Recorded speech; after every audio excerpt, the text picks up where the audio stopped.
6ஆம் வகுப்பு மாணவ செல்வங்களுக்கு வணக்கம். இன்று இயல் 1 அமைந்துள்ள எழுத்து சொல் என்னும் இலக்கண பகுதியை காண்போம். இயல் 1 அமைந்துள்ள எழுத்து சொல் என்னும் இலக்கண பகுதியை காண்போம். இலக்கணம் என்றால் என்ன? ஒரு மொழியை தெளிவுற பேசவும் எழுதவும் உதவுவது இலக்கணம். ஒரு மொழியை தெளிவுற பேசவும் எழுதவும் உதவுவது இலக்கணம். இலக்கணமானது மொழியின் சிறப்புகளை அறியவும் துணை செய்யும். இலக்கணமானது மொழியின் சிறப்புகளை அறியவும் துணை செய்யும். அத்தகைய இலக்கண பகுதியில் ஒன்றான எழுத்து சொல் ஆகிய 2 இலக்கண பகுதியையும் நாம் இன்று விரிவாக காண்போம். முதலில் எழுத்து. எழுத்து முதல் எழுத்து, சார்பெழுத்து என்று 2 வகைப்படும். இது நாம் சிறிய வகுப்பில் இருந்து அறிந்ததே. அதாவது 6ஆம் வகுப்பிலிருந்தே இதை நாம் படித்து கொண்டிருக்கிறோம். எழுத்து முதல் எழுத்து, சார்பெழுத்து என்று 2 வகைப்படும். முதல் எழுத்து என்பது உயிரெழுத்துக்கள் 12ம் மெய்யெழுத்துக்கள் 18ம் என்பதும் நமக்கு முன்பே தெரிந்ததுதான். சார்பெழுத்துக்கள் 10 வகைப்படும். அதாவது உயிர்மெய், ஆயுதம், உயிரளபெடை, ஒற்றளபெடை, குற்றிய லுகரம், குற்றிய லிகரம், ஐகார குறுக்கம், ஔகார குறுக்கம், மகர குறுக்கம், ஆயுத குறுக்கம் ஆகிய 10ம் சார்பெழுத்துக்கள் ஆகும். இதுவும் நாம் 6ஆம் வகுப்பிலிருந்தே படித்து கொண்டே வந்திருக்கிறோம். சார்பெழுத்து 10 வகைப்படும். அவற்றில் ஒன்றான உயிரளபெடை, ஒற்றளபெடை ஆகிய 2 அளபெடைகள் குறித்து இங்கு விரிவாக காண்போம்.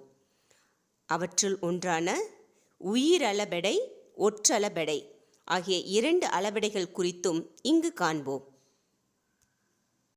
அளபெடை. அளவு கூட்டல் எடை அளபெடை. அளவெடுத்தல் என்பது இதன் பொருள். அளவெடுத்தல் என்றால் நீண்டு ஒலித்தல். அளவெடுத்தல் என்றால் நீண்டு ஒலித்தல், அதாவது லாங் சவுண்ட் என்று கூறுவோம் அல்லவா, அதுதான். சில நேரம் பேச்சு வழக்கில் சொற்களை நீட்டி ஒலித்து பேசுவோம். அவ்வாறு பேசும்போது உணர்வுக்கும் இனிய ஓசைக்கும் அளவெடுத்தல் பயன்படுகிறது. சான்றாக அம்மா, தம்பி என்ற 2 வார்த்தைகளிலும் இறுதியாக உள்ள நெடில் எழுத்துக்கள் குறில் எழுத்துக்களை பெற்று நீண்ட ஒலியுடன் வந்துள்ளதை கண்டோம். இனி உயிரளபெடை என்பதனை பற்றியும் அதனுடைய சான்றுகளை பற்றியும் வகைகளை பற்றியும் காண்போம். உயிரளபெடை.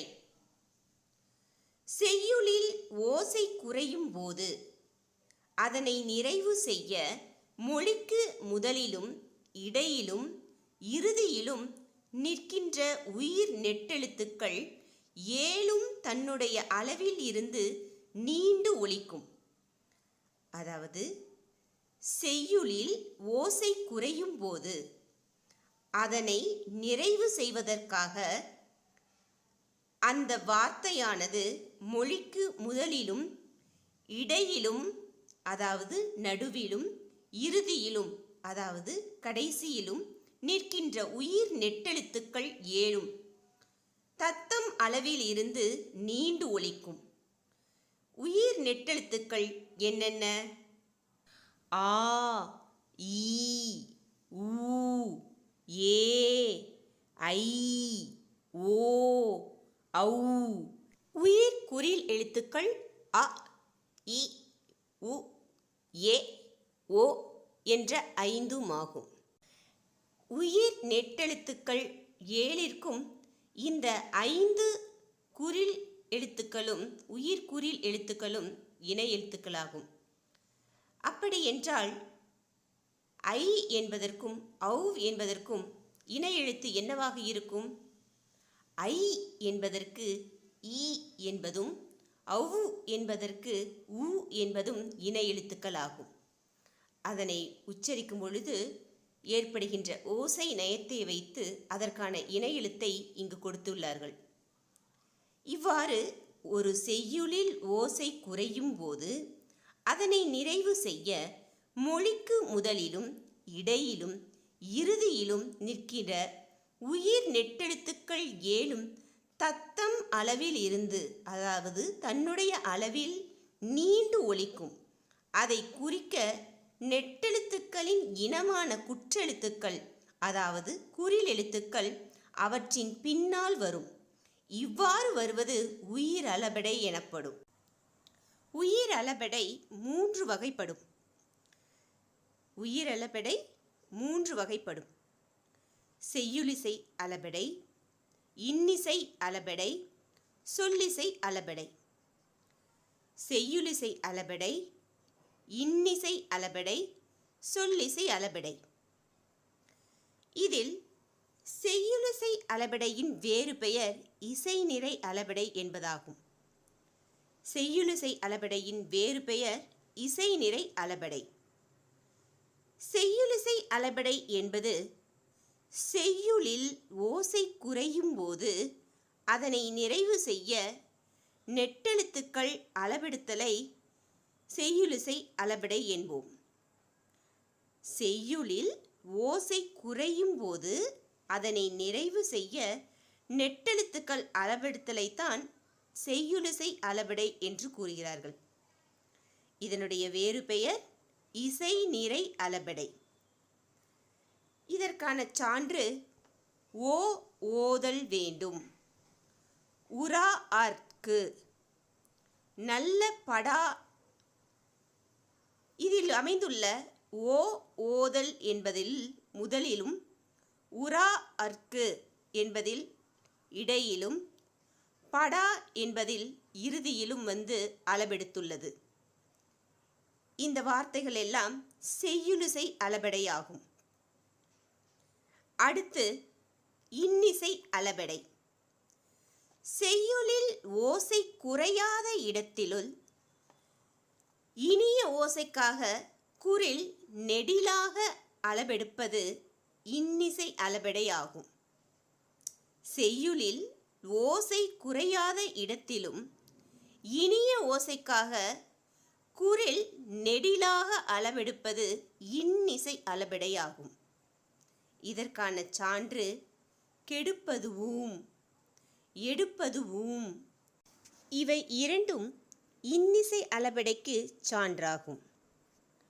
அடுத்து நாம் காண்பது சொல்லிசை அளபெடை. செய்யுளில் ஒரு பெயர்ச்சொல் எச்ச சொல்லாக திரிந்து அளபெடுப்பது சொல்லிசை அளபெடையாகும். செய்யுளில் ஒரு பெயர்ச்சொல் எச்ச சொல்லாக திரிந்து, அதாவது மாறுபட்டு அளபெடுப்பது சொல்லிசை அளபெடையாகும். மாணவ செல்வங்களே, செய்யுளிசை அளபெடையில் ஓசை குறையும் போது நிறைவு செய்வதற்காக வரும் என்று கூறினார்கள். இன்னிசை அளபெடையில் ஓசை குறையாத இடத்தில் இனிய ஓசைக்காக அளபெடுக்கும் என்று கூறினார்கள். ஆனால் சொல்லிசை அளபெடையில் மட்டுமே பெயர்ச்சொல் எச்ச சொல்லாக திரிந்து மாறுபட்டு அளபெடுப்பது என்று கூறியுள்ளார்கள். இதில் மட்டுமே பொருள் மாறுபடும், மற்ற இரண்டிலும் பொருள் மாறுபடாது. உதாரணமாக உரநசையி, வரநசையி இந்த 2 வார்த்தைகளையும் உற்று நோக்குங்கள். சொல்லிசை அளபெடை என்பது நமக்கு தெரிய வரும். நசை என்றால் விருப்பம். விரும்பி என்னும் பொருள் தருவதற்காக நசையி என்று அளபெடுத்தது. நசை என்றால் விருப்பம், நசையி என்றால் விரும்பி என்று பொருள் தருகிறது. ஒரு பெயர் சொல்லானது வினை அடையாக மாறியுள்ளது. பெயர் சொல்லானது வினை அடையாக மாறியுள்ளது. எனவே செய்யுளில் ஒரு பெயர்ச்சொல் எச்ச சொல்லாக திரிந்து மாறுபட்டு அளவெடுப்பது சொல்லிசை அளபெடை என்பதாகும். மாணவ செல்வங்களே, மீண்டும் ஒரு முறை இதனை சுருக்கமாக காண்போம். உயிர் அளபெடை 3 வகைப்படும். 1 செய்யுளிசை அளபெடை, 2 இன்னிசை அளபெடை, 3 சொல்லிசை அளபெடை. உயிர் அளபெடை 3 வகைப்படும். செய்யுளிசை அளபெடை, இன்னிசை அளபெடை, சொல்லிசை அளபெடை. செய்யுளில் ஓசை குறையும் போது அதனை நிறைவு செய்ய வருவது இசை நிறை அளபெடை, அதாவது செய்யுளிசை அளபெடை என்பதாகும். செய்யுளிசை அளபெடையின் வேறு பெயர் இசை நிறை அளபெடை என்று கூறியிருந்தேன். அதனை மீண்டும் உங்களுக்கு நினைவு கூறுகிறேன். அடுத்து, செய்யுளில் ஓசை குறையாத இடத்தில் இனிய ஓசைக்காக குரில் நெடிலாக அளபெடுப்பது இன்னிசை அளபெடை ஆகும். இனிய ஓசைக்காக குரில் நெடிலாக அளபெடுப்பது இன்னிசை அளபெடை ஆகும். செய்யுளில் ஒரு பெயர்ச்சொல் எச்ச சொல்லாக திரிந்து அளபெடுப்பது சொல்லிசை அளபெடையாகும். அதாவது பெயர்ச்சொல் வினை அடையாக மாறி வருவது சொல்லிசை அளபெடையாகும். இனி அடுத்த பகுதியான ஒற்றளபெடையை காண்போம். ஒற்றளபெடை செய்யுளில் ஓசை குறையும் போது அதனை நிறைவு செய்ய மெய்யெழுத்துக்களான 11 எழுத்துக்கள் அளபெடுப்பது ஒற்றளபெடையாகும். அதாவது 11 மெய்யெழுத்துக்கள் அளவெடுப்பது ஒற்றளபெடையாகும். மாணவ செல்வங்களே, ஒற்று என்பதன் பொருள் மெய்யெழுத்துக்கள். மெய், ஒற்று என்பது மெய்யெழுத்துக்கள். இங்கு ஒற்று அளவெடுப்பது, அதாவது மெய்யெழுத்துக்கள் அளவெடுப்பதால் இதனை ஒற்றளபெடை என்று கூறுகிறோம். செய்யுளில் ஓசை குறையும் போது அதனை நிறைவு செய்ய மெய்யெழுத்துக்களும் அளவெடுக்கும். அவ்வாறு அளவெடுப்பவை ஒற்றளபெடையாகும். எந்தெந்த மெய்யெழுத்துக்கள் அளவெடுக்கும்? இங்கு, இஞ்சு, இன், இந்து, இம், இன், இவ், ஈ, இல், இல் என்னும் 10 மெய்யெழுத்துக்களும் அக் என்னும் ஆயுத எழுத்தும் சேர்ந்து அளவெடுப்பது ஒற்றளபெடையாகும். 10 மெய்யெழுத்துக்களும் அக் என்னும் ஆயுத எழுத்தும் சேர்ந்து மொத்தம் 11 எழுத்துக்கள் அளவெடுப்பது ஒற்றளபெடையாகும். இவற்றில் ஏதேனும் ஒரு மெய்யெழுத்து 2 முறை வார்த்தைகளில் வந்தால் அது ஒற்றளபெடையாகும். எங்கிறைவன், எக்கிலங்கிய, இதில் இவை இரண்டும் ஒற்றளபெடைக்கு சான்றாகும். மாணவ செல்வங்களே, நாம் இதுவரை அளபெடை என்றால் என்ன, அவற்றின் வகைகள் என்ன, அதற்கான சான்றுகள் ஆகியவற்றை விரிவாக கண்டோம். இனி அடுத்த பகுதியான சொல் என்னும் பகுதியை காண்போம். சொல். சொல் என்பது ஓர் எழுத்து தனித்தோ பல எழுத்துக்கள் சேர்ந்தோ பொருள் தரும் வகையில் அமைவது சொல் ஆகும். ஓர் எழுத்து தனித்தோ பல எழுத்துக்கள் சேர்ந்தோ பொருள் தரும் வகையில் அமைவது சொல்லாகும். அது 2 திணைகளையும் 5 பால்களையும் குறிக்கும். அதாவது சொல்லானது 2 திணைகளையும் 5 பால்களையும் குறிக்கும். 2 திணைகள் என்னென்ன? உயர்திணை, அஃறிணை. 5 பால்கள் ஆண்பால், பெண்பால், பலர்பால், ஒன்றன்பால், பலவின்பால் என்ற இந்த 5 பால்களையும் குறிக்கும். அடுத்து மூவகை இடங்களிலும் வரும். மூவகை இடங்கள் என்னென்ன? தன்மை, முன்னிலை, படர்க்கை. தன்மை, முன்னிலை, படர்க்கை இந்த மூவகை இடங்களிலும் வரும். அடுத்து உலக வழக்கிலும் செய்யுள் வழக்கிலும் வரும். வெளிப்படையாகவும் குறிப்பாகவும் விளங்கும். இதுதான் சொல்லின் தன்மை. இந்த சொல்லானது 3 வகைப்படும். இதற்கு வேறு பெயர்களும் உண்டு. சொல், மொழி, பதம், கிளவி என்று வேறு பெயர்களும் உண்டு. இந்த மொழி என்று இங்கு அழைக்கப்படுகின்ற இந்த சொல்லானது 3 வகைப்படும். 1 தனிமொழி, 2 தொடர்மொழி, 3 பொதுமொழி. தனிமொழி, தொடர்மொழி, பொதுமொழி என மொழியானது 3 வகையாக அமைந்திருக்கின்றது. இனி ஒவ்வொன்றாக அவற்றிற்கான விளக்கத்தை காண்போம். முதலில் தனிமொழி. ஒரு சொல் தனித்து நின்று பொருள் தருமாயின் அது தனிமொழி எனப்படும். ஒரு சொல் தனித்து நின்று பொருள் தருமாயின் அது தனிமொழி எனப்படும். எடுத்துக்காட்டு: கண், படி, கண்ணன் படித்தான். அந்த சொல்லானது பகுபதமாகவோ பகாபதமாகவோ வரக்கூடும் என்று கூறியுள்ளார்கள். ஒரு சொல் தனித்து நின்று பொருள் தருமாயின் அது தனிமொழி எனப்படும். அடுத்து தொடர்மொழி. 2 அல்லது அதற்கு மேற்பட்ட தனிமொழிகள் தொடர்ந்து வந்து பொருள் தருவது தொடர்மொழியாகும். 2 அல்லது அதற்கு மேற்பட்ட தனிமொழிகள், அதாவது 3, 4, 5 என்று தொடர்ந்து வந்து பொருள் தருவது தொடர்மொழியாகும். எடுத்துக்காட்டு: கண்ணன் வந்தான். 2 வார்த்தைகளில் வந்துள்ளது. அடுத்து மலர் வீட்டுக்குச் சென்றாள். 3 வார்த்தைகள். இவ்வாறு 2 அல்லது அதற்கு மேற்பட்ட தனிமொழிகள் தொடர்ந்து வந்து பொருள் தருவது தொடர்மொழியாகும்.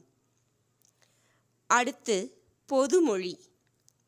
ஒரு சொல் தனித்து நின்று ஒரு பொருளையும் அச்சொல்லே பிரிந்து நின்று வேறு பொருளையும் தந்து தனிமொழிக்கும் தொடர்மொழிக்கும் பொதுவாய் அமைவது பொதுமொழி எனப்படும். ஒரு சொல் தனித்து நின்று ஒரு பொருளையும் அச்சொல்லே பிரிந்து நின்று வேறு பொருளையும் தந்து தனிமொழிக்கும் தொடர்மொழிக்கும் பொதுவாய் அமைவது பொதுமொழி எனப்படும். சான்று: 8 வேங்கை. மாணவ செல்வங்களே, 8 என்று கூறும்பொழுது உங்களுக்கு 8 என்கின்ற எண் தான் ஞாபகத்திற்கு வரும். வேங்கை என்று கூறும்பொழுது வேங்கை மரத்தை நினைப்பீர்கள். இந்த 2 வார்த்தைகளையும் பிரித்து பார்த்தால் வேறொரு பொருள் தரும். 8 என்பதனை எல் கூட்டல் தூ என்று பிரிக்கலாம். வேங்கை என்பதனை வேம் கூட்டல் கை என்று பிரிக்கலாம். இவ்வாறு பிரிக்கும் பொழுது பொருளானது மாறுபடும். எல் கூட்டல் தூ என்றால் தூ என்றால் உன் என்ற பொருளில் வரும். அப்படியென்றால் எல்லை உன் என்று பொருள்படும். எல் கூட்டல் தூ எல்லை உன் என்று பொருள்படும். அடுத்து வேம் கூட்டல் கை என்பது வேகின்ற கை என்று பொருள் தரும். வேம் கூட்டல் கை வேகின்ற கை என்று பொருள் தரும். இவை இரு பொருளுக்கும் பொதுவாய் அமைவதால் பொதுமொழியாகவும் இருக்கிறது. மாணவ செல்வங்களே, சொல் என்னும் இப்பகுதியை மீண்டும் ஒரு முறை காண்போம். ஓர் எழுத்து தனித்தோ பல எழுத்துக்கள் சேர்ந்தோ பொருள் தரும் வகையில் அமைவது சொல் ஆகும். இதனை மொழி, பதம், கிளவி என்று வெவ்வேறு பெயர்களில் அழைக்கலாம். இந்த மொழியானது 3 வகைப்படும். 1 தனிமொழி, தொடர்மொழி, பொதுமொழி என்று மொழி 3 வகையாக அமையும். இதில் தனிமொழி என்பது ஒரு சொல் தனித்து நின்று பொருள் தருமாயின் அது தனிமொழியாகும். ஒரு சொல் தனித்து நின்று பொருள் தருமாயின் அது தனிமொழி எனப்படும். 2 அல்லது அதற்கு மேற்பட்ட தனிமொழிகள் தொடர்ந்து வந்து பொருள் தருவது தொடர்மொழியாகும். 2 அல்லது அதற்கு மேற்பட்ட தனிமொழிகள் தொடர்ந்து வந்து பொருள் தருவது தொடர்மொழியாகும். அடுத்து பொதுமொழி. ஒரு சொல் தனித்து நின்று ஒரு பொருளையும் அச்சொல்லே பிரிந்து நின்று வேறு பொருளையும் தந்து தனிமொழிக்கும் தொடர்மொழிக்கும் பொதுவாய் அமைவது பொதுமொழி எனப்படும். அடுத்து நாம் காணவிருக்கும் பகுதி தொழில்பெயர். தொழில்பெயர் ஒரு வினை அல்லது செயலை குறிக்கும் பெயரானது எண், இடம், காலம், பால் ஆகியவற்றை குறிப்பாகவோ வெளிப்படையாகவோ உணர்த்தாமல் வருவது தொழிற்பெயராகும். ஒரு வினை அல்லது செயல் அதனை குறிக்கும் பெயரானது எண், இடம், காலம், பால், அதாவது எண் ஒருமை பன்மை, இடம் தன்மை முன்னிலை படர்க்கை, காலம் இறந்த காலம் நிகழ்காலம் எதிர்காலம், பால் ஆண்பால் பெண்பால் பலர்பால் ஒன்றன்பால் பலவின்பால் ஆகியவற்றை குறிப்பாகவோ வெளிப்படையாகவோ உணர்த்தாமல் வருவது தொழிற்பெயர் எனப்படும். தொழிற்பெயருக்கான சான்று ஈதல் நடத்தல். அடுத்து இதனுடைய வகைகளை விரிவாக காண்போம். விகுதி பெற்ற தொழிற்பெயர்கள். வினையடிகள் விகுதி சேர்வதால் உருவாகும் தொழிற்பெயர் விகுதி பெற்ற தொழிற்பெயராகும். விகுதி என்பது வார்த்தையின் இறுதி பகுதியாகும், அதாவது கடைசியில் அமைந்திருக்கக்கூடிய பகுதியாகும். வினையடியுடன் விகுதி சேர்வதால் உருவாகும் தொழிற்பெயர் விகுதி பெற்ற தொழிற்பெயராகும். மாணவ செல்வங்களே, இங்கு கொடுக்கப்பட்டுள்ள அட்டவணையை சற்று உற்று கவனியுங்கள். வினையடி, விகுதி, தொழிற்பெயர். வினையடி என்பது வேர்ச்சொற்கள். நட, வாழ், ஆள் என்பவை எல்லாம் வேர்ச்சொற்கள். இவையெல்லாம் வினையடிகளாகும். அதனுடன் விகுதி சொற்கள் சேரும் பொழுது, விகுதி எழுத்துக்கள் சேரும் பொழுது நடத்தல் என்று வருகிறது. வாழ்க்கை, ஆளல் என்று தொழிற்பெயராக வருகிறது. நடத்தல், வாழ்க்கை, ஆள், அல், ஆளல் என்று தொழிற்பெயராகி மாற்றம் பெற்றுள்ளது. இந்த வினையடிகள் சில நேரம் பல விகுதிகளையும் ஏற்கும் தன்மை உடையது. உதாரணமாக, நட என்னும் வினையடியானது நடை, நடத்தை, நடத்தல் என்று பல்வேறு விகுதிகளையும் பெற்று வரும். ஒரே வினையடி பல விகுதிகளையும் பெற்று வரும் என்று கூறுகிறார்கள். ஒரே வினையடி பல விகுதிகளையும் ஏற்கும் என்று கூறுகிறார்கள். நடை, நடத்தை, நடத்தல். அடுத்து எதிர்மறை தொழிற்பெயர். எதிர்மறை பொருளில் வருவது, அதாவது ஆப்போசிட்டாக என்று கூறுவோம் அல்லவா ஆங்கிலத்தில், அதுபோல எதிர்மறை பொருளில் வருவது எதிர்மறை தொழிற்பெயர் ஆகும். நடத்தல் என்பதற்கு எதிர்மறை நடவாமை. கொள்ளல் என்பதற்கு எதிர்மறை கொல்லாமை. இவ்வாறு நடவாமை, கொல்லாமை என்று எதிர்மறை பொருளில் வருவது எதிர்மறை தொழிற்பெயர் ஆகும். எதிர்மறை பொருளில் வருவது எதிர்மறை தொழிற்பெயர் ஆகும். நடவாமை, கொல்லாமை. அடுத்து முதல்நிலை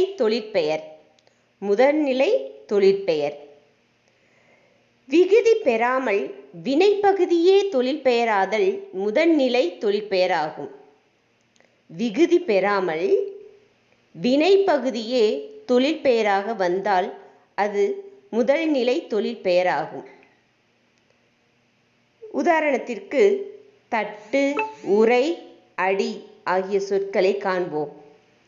இச்சொற்கள் தட்டுதல், உரைத்தல், அடித்தல் என்று பொருள்படும்போது முதல்நிலை தொழிற்பெயர்கள் ஆகின்றன. தட்டு, உரை, அடி என்ற இந்த சொற்கள் தட்டுதல், உரைத்தல், அடித்தல் என்று பொருள்படும்போது முதல்நிலை தொழிற்பெயர்கள் ஆகின்றன. முதல்நிலை தொழிற்பெயர்கள் ஆகின்றன.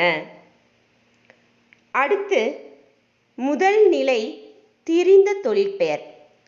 முதல்நிலை திரிந்த தொழிற்பெயர் விகுதி பெறாமல் முதல்நிலை திரிந்து வரும் தொழிற்பெயர் முதல்நிலை திரிந்த தொழிற்பெயர் ஆகும். விகுதி பெறாமல் முதல்நிலை திரிந்து வரும் தொழிற்பெயர் முதல்நிலை திரிந்த தொழிற்பெயர் ஆகும். திரிதல் என்றால் மாற்றம் பெற்று வருதல். இங்கு விகுதி பெறாமல் முதன்மையாக இருக்கக்கூடிய வினையடி சொற்கள் மாற்றம் பெற்று வந்தால் அதனை முதல்நிலை திரிந்த தொழிற்பெயர் என்று கூறுகிறோம். சான்றாக, பெரு என்னும் சொல் பேரு என்று மாற்றம் பெற்று, அதாவது திரிந்து வந்த தொழிற்பெயராக வந்துள்ளது. பெரு என்னும் சொல் பேரு என்று திரிந்து வந்துள்ளது. மாணவ செல்வங்களே, மீண்டும் ஒரு கட்டம் கொடுக்கப்பட்டுள்ளது. அதனை நன்கு கவனித்துக் கொள்ளுங்கள். கெடுதல், சுடுதல் என்பது தொழில் பெயர். தல் விகுதி பெற்று வந்துள்ள தொழில் பெயர். இதில் முதல்நிலை தொழிற்பெயர் எது, முதல்நிலை திரிந்த தொழிற்பெயர் என்பதை காண்போம். கெடு என்பது கேடு என்று மாறினால் அது முதல்நிலை திரிந்த தொழிற்பெயர் ஆகும். சுடு என்னும் சொல் சூடு என்று மாறினால் அது முதல்நிலை திரிந்த தொழிற்பெயர் ஆகும். கெடு, சுடு என்பவை முதல்நிலை தொழிற்பெயர். கேடு, சூடு என்பவை முதல்நிலை திரிந்த தொழிற்பெயர். கெடுதல், சுடுதல் என்பவை தொழிற்பெயர் ஆகும். மாணவ செல்வங்களே, தொழிற்பெயர் எனும் இந்த பகுதியை மீண்டும் ஒரு முறை காண்போம்.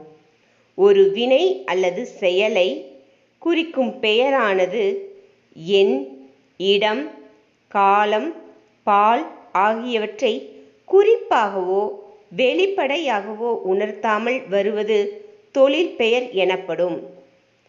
ஒரு வினை அல்லது செயலை குறிக்கும் பெயரானது எண், இடம், காலம், பால் ஆகியவற்றை குறிப்பாகவும் வெளிப்படையாகவும் உணர்த்தாமல் வருவது தொழிற்பெயர் எனப்படும்.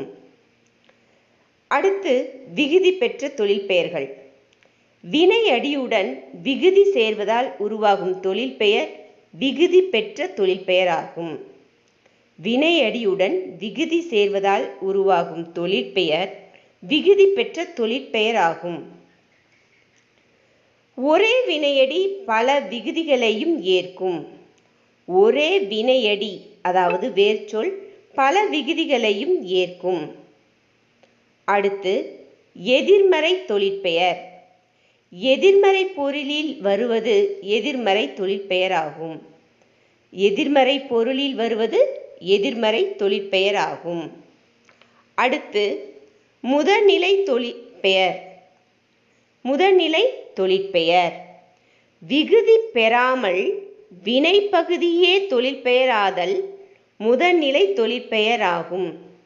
விகுதி பெறாமல் வினைப்பகுதியே தொழிற்பெயராதல் முதல்நிலை தொழிற்பெயர் ஆகும். சான்று, தட்டு, உரை, அடி இவையெல்லாம் விகுதி பெறாத தொழிற்பெயர்கள். அடுத்து முதல்நிலை திரிந்த தொழிற்பெயர். விகுதி பெறாமல் முதல்நிலை திரிந்து வரும் தொழிற்பெயர் முதல்நிலை திரிந்த தொழிற்பெயர் ஆகும். விகுதி பெறாமல் முதல்நிலை திரிந்து வரும் தொழிற்பெயர் முதல்நிலை திரிந்த தொழிற்பெயர் ஆகும். சான்று, கெடு, கேடு.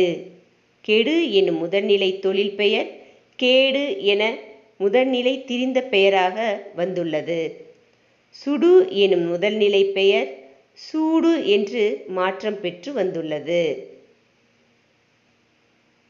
மாணவ செல்வங்களே, அடுத்து நாம் காணவிருக்கும் பகுதி வினையால் அணையும் பெயர். வினையால் அணையும் பெயர். ஒரு வினைமுற்று பெயரின் தன்மையை அடைந்து வேற்றுமை உருபு ஏற்றும் ஏற்காமலும் வேறொரு பயனிலையை கொண்டு முடிவது வினையால் அணையும் பெயர் எனப்படும். ஒரு வினைமுற்று பெயரின் தன்மையை அடைந்து, அதாவது இந்த வினையாளனையும் பெயரை உற்று நோக்கும்போது பார்ப்பதற்கு வினைச்சொல் போலவும் பெயர்ச்சொல் போலவும் அமைந்திருக்கும். ஒரு வினைமுற்று பெயரின் தன்மையை அடைந்து வேற்றுமை உருபு ஏற்றும் ஏற்காமலும், வேற்றுமை உருபு என்று சொல்லக்கூடிய ஐ, ஆல், கு, இன், அது, கண் என்று சொல்லக்கூடிய இந்த வேற்றுமை உருபு ஏற்றும் ஏற்காமலும் வேறொரு பயனிலையை கொண்டு முடிவது வினையால் அணையும் பெயர் எனப்படும். சான்று: வந்தவர் அவர்தான், பொறுத்தார் பூமி ஆழ்வார். இவ்விரண்டு வினைச்சொற்களும் பெயரின் தன்மையை ஏற்று வந்துள்ளதால் இதனை வினையால் அணையும் பெயர் என்று கூறலாம். அடுத்து தொழில் பெயருக்கும் வினையால் அணையும் பெயருக்கும் உள்ள வேறுபாடு. தொழில் பெயருக்கும் வினையால் அணையும் பெயருக்கும் உள்ள வேறுபாடு. தொழில் பெயர் வினை பெயர் தன்மையாகி வினையையே உணர்த்தி நிற்கும். வினை பெயர் தன்மையாகி பெயரின் தன்மையை ஏற்று வினையையே உணர்த்தி நிற்கும். இது காலம் காட்டாது, படர்க்கைக்கே உரியது. தொழில் பெயரானது பெயரின் தன்மையை வினை பெயர் தன்மையாகி வினையையே உணர்த்தி நிற்கும், காலம் காட்டாது, படர்க்கைக்கே உரியது. அடுத்து வினையால் அணையும் பெயர் தொழிலை செய்யும் கருத்தாவை குறிக்கும்.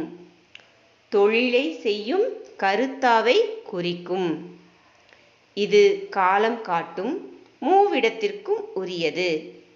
இது காலம் காட்டும் மூவிடத்திற்கும் உரியது.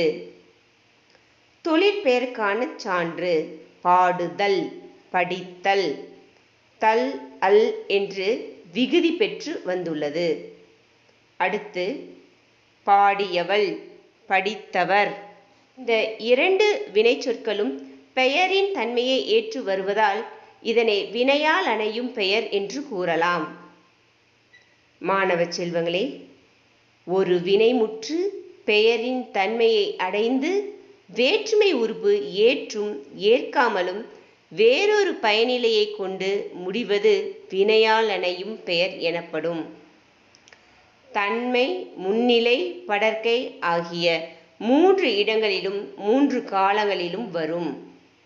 வினையால் அணையும் பெயர் தன்மை, முன்னிலை, படர்க்கை ஆகிய 3 இடங்களிலும் 3 காலங்களிலும் வரும். இனி தொழில் பெயருக்கும் வினையாளனும் பெயருக்கும் உள்ள வேறுபாட்டினை காண்போம். தொழிற்பெயர் வினை பெயர்த்தன்மையாகி வினையையே உணர்த்தி நிற்கும். அதனையே தொழிற்பெயர் என்று கூறுகிறோம். தொழில் பெயரானது காலம் காட்டாது, படர்க்கைக்கே உரியது. வினையால் அணையும் பெயர் தொழிலை செய்யும் கருத்தாவை குறிக்கும். தொழிலை செய்யும் கருத்தாவை குறிக்கும். இது காலம் காட்டும் மூவிடத்திற்கும் உரியது. 3 இடத்திற்கும், தன்மை, முன்னிலை, படர்க்கை என்ற 3 இடத்திற்கும் உரியதாக விளங்கும். மாணவ செல்வங்களே, நாம் இதுவரை பார்த்த பகுதிகளை மீண்டும் ஒரு முறை சுருக்கமாக காண்போம். எழுத்து 2 வகைப்படும். ஒன்று முதல் எழுத்து, மற்றொன்று சார்பெழுத்து. முதல் எழுத்து என்பது உயிரெழுத்துக்கள் 12ம் மெய்யெழுத்துக்கள் 18ம் சேர்ந்து 30 எழுத்துக்களும் முதல் எழுத்துக்கள் என்று பார்த்தோம். சார்பெழுத்துக்கள் 10 வகைப்படும். உயிர்மெய், ஆயுதம், உயிரளபெடை, ஒற்றளபெடை, குற்றியலுகரம், குற்றியலிகரம், ஐகார குறுக்கம், ஔகார குறுக்கம், மகர குறுக்கம், ஆயுத குறுக்கம் ஆகிய 10ம் சார்பெழுத்துக்கள் ஆகும். இதில் உயிரளபெடை, ஒற்றளபெடை ஆகிய 2 அளபெடைகள் குறித்து இங்கு காண்போம். அளபெடை என்றால் நீண்டு ஒலித்தல் என்பது பொருள். அளபெடுத்தல் என்றால் நீண்டு ஒலித்தல் என்பது பொருள். அதற்கான சான்றுகளை கண்டோம். இந்த அளபெடையானது 2 வகைப்படும். ஒன்று உயிரளபெடை, மற்றொன்று ஒற்றளபெடை. அளபெடை 2 வகைப்படும். ஒன்று உயிரளபெடை, மற்றொன்று ஒற்றளபெடை. உயிரளபெடை 3 வகைப்படும். உயிரளபெடை 3 வகைப்படும். உயிரளபெடை செய்யுளிசை அளபெடை, இன்னிசை அளபெடை, சொல்லிசை அளபெடை என 3 வகைப்படும். உயிரளபெடை 3 வகைப்படும். ஒன்று செய்யுளிசை அளபெடை, இன்னிசை அளபெடை, சொல்லிசை அளபெடை. இதில் செய்யுளிசை அளபெடை என்பது செய்யுளில் ஓசை குறையும் போது அதனை நிறைவு செய்ய நெட்டெழுத்துக்கள் அளபெடுத்தலை செய்யுளிசை அளபெடை என்போம். செய்யுளில் ஓசை குறையும் போது அதனை நிறைவு செய்ய நெட்டெழுத்துக்கள் அளபெடுத்தலை செய்யுளிசை அளபெடை என்போம்.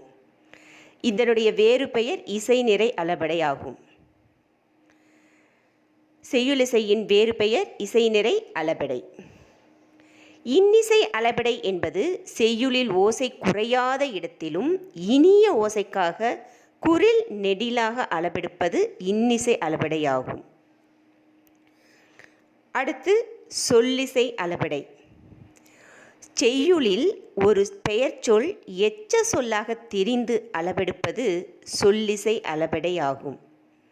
செய்யுளில் ஒரு பெயர்ச்சொல் எச்ச சொல்லாக திரிந்து அளபெடுப்பது சொல்லிசை அளபெடை ஆகும். பெயர்ச்சொல் வினையடையாக மாறி வரும். அடுத்து ஒற்றளபெடை. இதுவும் செய்யுளில் ஓசை குறையும் போது நிறைவு செய்வதற்காக மெய்யெழுத்துக்களான 10 எழுத்துக்களும் அக் என்ற ஆயுத எழுத்தும் சேர்ந்து அளபெடுப்பது ஒற்றளபெடையாகும். மொத்தம் 11 எழுத்துக்கள் தன்னுடைய ஓசையிலிருந்து அளபெடுப்பது ஒற்றளபெடையாகும். அடுத்து சொல். ஓர் எழுத்து தனித்து நின்றோ பல எழுத்துக்கள் சேர்ந்தோ பொருள் தரும் வகையில் அமைவது சொல்லாகும். அவை 3 வகைப்படும். தனிமொழி, தொடர்மொழி, பொதுமொழி என 3 வகைப்படும். தனிமொழி என்பது ஒரு சொல் தனித்து நின்று பொருள் தருமாயின் அது தனிமொழி எனப்படும். ஒரு சொல்லானது தனித்து நின்று பொருள் தந்தால் அது தனிமொழி எனப்படும். 2 அல்லது அதற்கு மேற்பட்ட தனிமொழிகள் தொடர்ந்து வந்து பொருள் தந்தால் அதனை தொடர்மொழி என்று கூறுவோம். 2 அல்லது அதற்கு மேற்பட்ட தனிமொழிகள் தொடர்ந்து வந்து பொருள் தந்தால் அதனை தொடர்மொழி என்று கூறுவோம். ஒரு சொல் தனித்து நின்று ஒரு பொருளையும் அச்சொல்லை பிரிந்து நின்று வேறு பொருளையும் தந்து தனிமொழிக்கும் தொடர்மொழிக்கும் பொதுவாய் அமைவது பொதுமொழி எனப்படும். ஒரு சொல் தனித்து நின்று ஒரு பொருளையும் அச்சொல்லை பிரிந்து நின்று வேறு பொருளையும் தந்து தனிமொழிக்கும் தொடர்மொழிக்கும் பொதுவாய் அமைவது பொதுமொழி எனப்படும். அடுத்து தொழிற்பெயர்.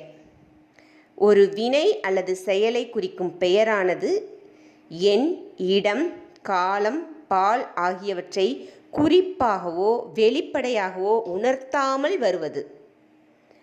வினையாளனின் பெயருக்கும் இதற்கும் உள்ள வித்தியாசம் இதுதான். உணர்த்தாமல் வருவது, வெளிப்படையாகவோ உணர்த்தாமல் வருவது தொழிற்பெயர் எனப்படும். இதில் சில தொழிற்பெயர்கள் விகுதி பெற்று வரும். அதனை விகுதி பெற்ற தொழிற்பெயர் என்று கூறுவோம். வினையடியுடன் விகுதி சேர்வதால் உருவாகும் தொழிற்பெயர் விகுதி பெற்ற தொழிற்பெயர் ஆகும். சில நேரம் ஒரே வினையடி பல விகுதிகளையும் ஏற்று வரும். நட என்ற சொல் நடை, நடத்தை, நடத்தல் என்று வரும் என்று சான்றாக கண்டோம். அடுத்து எதிர்மறை தொழிற்பெயர்.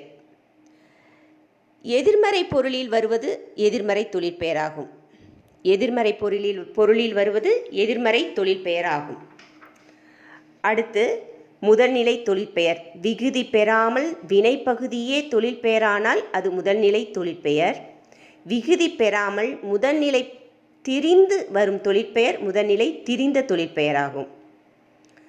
அடுத்து வினையாளனையும் பெயர்.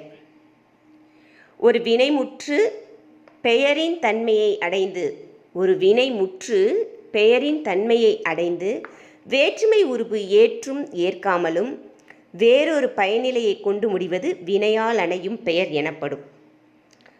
அது தன்மை, முன்னிலை, படர்க்கை ஆகிய 3 இடங்களிலும் 3 காலங்களிலும் வரும். மாணவ செல்வங்களே, இதுவரை நாம் இந்த இயல் 1 அமைந்துள்ள இலக்கண பகுதியை மிக தெளிவாக கண்டோம். இதற்கான பயிற்சித்தாள் கொடுக்கப்பட்டுள்ளது.